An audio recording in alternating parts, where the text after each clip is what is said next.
सर्व वाचकांना नमस्कार. आतापर्यंत आपण पाहिलं स्वप्नील आणि गौरीचं लग्न झालं होतं आणि दोघे मुंबईला आले होते. आता इथून पुढे गाणं ऐकणं गरजेचं आहे का? बंद कर बरं ते गाणं प्लीज. गौरीनं बोलता बोलता स्वप्नीलनं लावलेला FM बंद केला. स्वप्नील ऑफिसची तयारी करत होता. गौरी त्याच्यासाठी नाश्ता बनवत होती. न ऐकण्यासारखं काय असतं गाण्यात? स्वप्नील म्हणाले. त्या आवाजानं माझी चिडचिड होते. डोकं दुखतं, गौरी म्हणाली. पण बरं झालं मी गाणं लावलं तर. कमीत कमी तू माझ्यासोबत 4-5 वाक्य बोललीस तरी. स्वप्नील म्हणाला. तशी गौरी परत शांत झाली.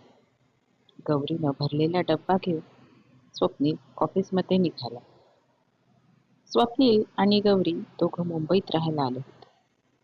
स्वप्नील दिवसभर ऑफिसमध्ये जायचा आणि गौरी दिवसभर घरी एकटीच असायची. आजूबाजूला लोक राहत होते तरी गौरीनं कुणासोबत ओळख वाढवली नव्हती. स्वप्नील ऑफिसमध्ये गेला की बल्लारच्या आठवणी परत जगणं जणू एवढंच काम होतं गौरीला. एक दिवस संध्याकाळी स्वप्नील ऑफिसमधून घरी आला. आल्या आल्या त्यानं गौरीच्या हातात एक बॉक्स दिला. हे काय? गौरीनं विचारलं. उघडून तर बघ, स्वप्नील म्हणाला आणि गौरीनं बॉक्स उघडला. मोबाईल? गौरीला आश्चर्याचा धक्का बसला. बरेच दिवसापासून तुझ्यासाठी घ्यायचा होता, पण बजेट बसत नव्हतं. आता तुला हवा तेव्हा तुझ्या घरी फोन करत जा, नाहीतर तुला घरी बोलण्यासाठी माझी वाट बघावी लागते ना. मी ऑफिसमधून आल्यावर माझ्यासोबत माझा मोबाईल घरी येतो आणि मग तुला फोनवर बोलता येतं. रोज बोला वाटलं तरी बोलता येत नाही, स्वप्नील म्हणाले. थँक्स, गौरी म्हणाली. नुसतं थँक्स? मला वाटलं की आज खूप खुश असशील तर मला काहीतरी मिळेल. स्वप्नील गौरीच्या जवळ आला होता. गौरीला स्वतःचेच हार्टबीट ऐकायला येत होते. काय हवंय तुला? गौरीनं घाबरतच विचारलं. एक कप चहा, स्वप्नील म्हणाला. तशी गौरी चटकन त्याच्या बाजूला झाली. मी म्हटलं होतं ना, जोपर्यंत तू स्वतःहून होकार देत नाहीस मला कोणत्याच गोष्टींची घाई नाही, स्वप्नील गौरीला म्हणाला. दुसऱ्या दिवशी स्वप्नील ऑफिसमध्ये गेला तसा गौरीनं पहिला फोन प्राचीला लावला. खूप दिवसांनी दोघी बोलत होत्या. बोलता बोलता गौरीनं मल्हारचा विषय काढला. गौरी, तो कुठं आहे हे अजूनही कुणाला माहीत नाही आणि तू मात्र अजूनही त्याच्याच आठवणीत आहे. आयुष्यात पुढच्या पायरीवर गेली आहेस ना, मग आता भूतकाळ का नेते सोबत? प्राची तिला म्हणाली. तुला नाही कळणार प्राची, पहिलं प्रेम असंच असतं, गौरी म्हणाली. बरं बाई, तू बघ काय ते.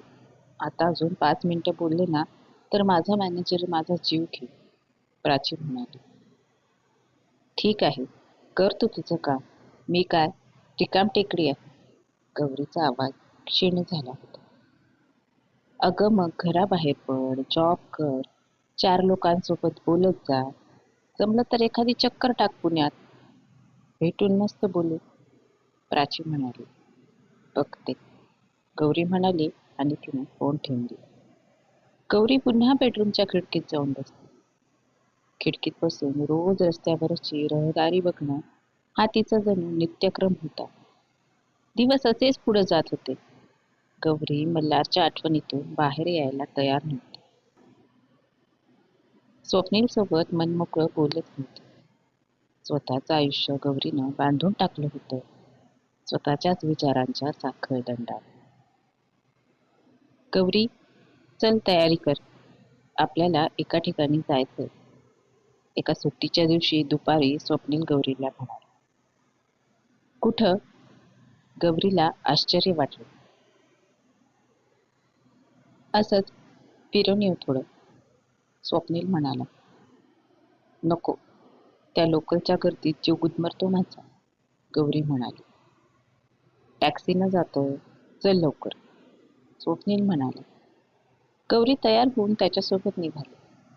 बराच वेळानंतर दोघं जुहू बीचला पोहोचले. समोर पसरलेला अफाट समुद्र बघून गौरी मात्र हरकून गेली. ती धावतच समुद्राकडे गेली आणि तिच्या मागं स्वप्नील. सूर्याचं ते केशरी बिंब समुद्रात उतरायला जणू उतावळी झालं होतं. अलगद एक लाट आली आणि गौरीच्या पायाखालची वाळू निसटली.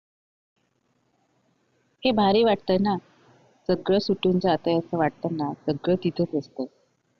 तुला सांगू, मला म्हणूनच समुद्र बघायचा होता. मी तुला म्हटलं होतं ना, माझं एक स्वप्न आहे. मला समुद्रकिनारी खूप वेळ अगदी निवांत बसायचे आहे. तुला सांगू मग? बोलता बोलता गौरीचं लक्ष स्वप्नीलकडे गेलं आणि ती शांत झाली. तुला हवं तेवढा वेळ इथं बस. म्हणजे आपण बसू इथं. चालेल ना? स्वप्नील म्हणाला. दोघं जण चौपाटीपासून थोडं दूर जाऊन बसले. गौरी किनाऱ्यावरच्या वाळूत काही बाही लिहित होती.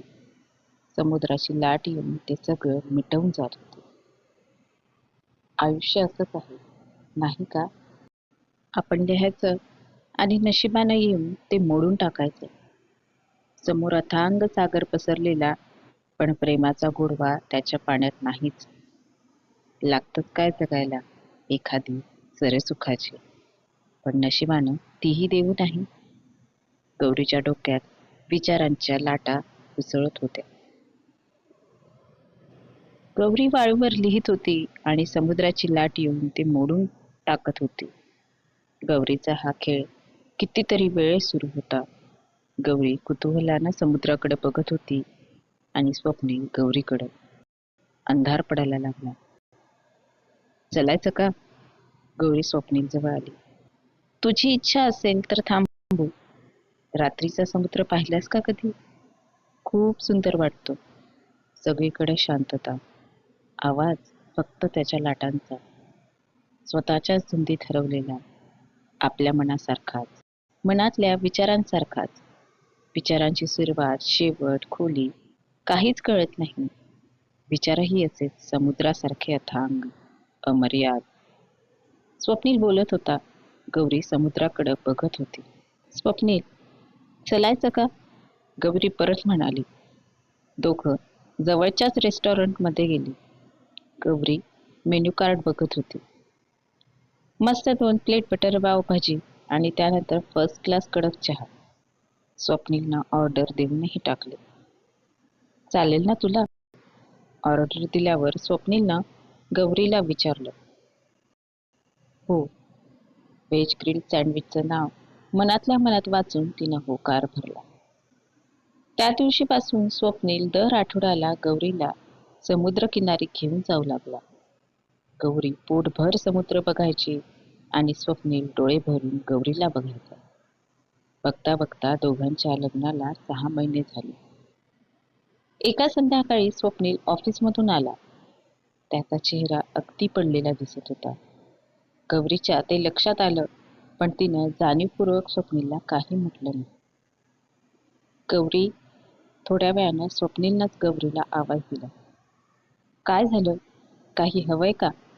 गौरी म्हणाली. एक सांगायचं होतं. स्वप्नील म्हणाले. काय? गौरी म्हणाली. माझ्यामुळं तुला तुझी प्रिय गोष्ट भेटणार नाही.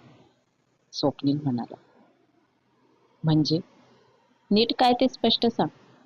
गौरी म्हणाली. मला प्रमोशन मिळाली. आपल्याला पुण्याला शिफ्ट व्हायचं. स्वप्नील म्हणाला.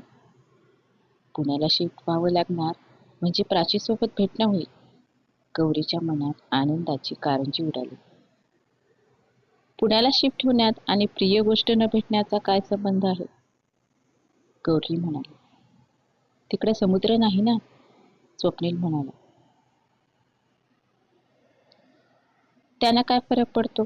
अशा कितीतरी गोष्टी सोडून आपण आयुष्यात पुढे जातोच ना? गौरी म्हणाली. तू ना भारी तत्वज्ञान सांगते. सगळं डोक्यावरून जातं माझ्या. स्वप्नील म्हणाला. जाऊ दे. कधी जायचंय पुण्याला? गौरी म्हणाली. स्वप्नीलनं तिला पुढचं प्लॅनिंग सांगितलं. तेवढ्यात सुमनताईंचा फोन आला. आई, बस तुलाच फोन लावणार होतो. जस्ट घरी पोहोचलोय. एक गुड न्यूज आहे, स्वप्नील म्हणाला. काय रे, गुड न्यूज? लवकर नंबर. सुमनताई तिकडून आश्चर्यानं म्हणाली. अगं तसलं काही नाही ग. प्रमोशन मिळालंय मला. आता पुणे. स्वप्नील आनंदात होता. स्वप्नील, तू काही म्हण, आपल्या गौरीचा पाय गुण चांगला आहे बरं. बघ, तुला लगेच प्रमोशनही मिळालं आणि पगारही आता किती चांगला वाढला. सुमनताई स्वप्नील सोबत फोनवर बोलत होत्या. हो आई, ती आहेच लकी, स्वप्नील बोलत होता. बरं आई, गौरीच्या घरी ही बातमी सांगतो. ठेवतो फोन, स्वप्नील म्हणाले. त्यानं प्रभाकररावांना फोन लावला. सुमनताई, सतीशराव, सुलभाताई, प्रभाकरराव सगळे अगदी खुश झाले होते. 4-5 दिवसात स्वप्नील आणि गौरी दोघं पुण्याला शिफ्ट झाले.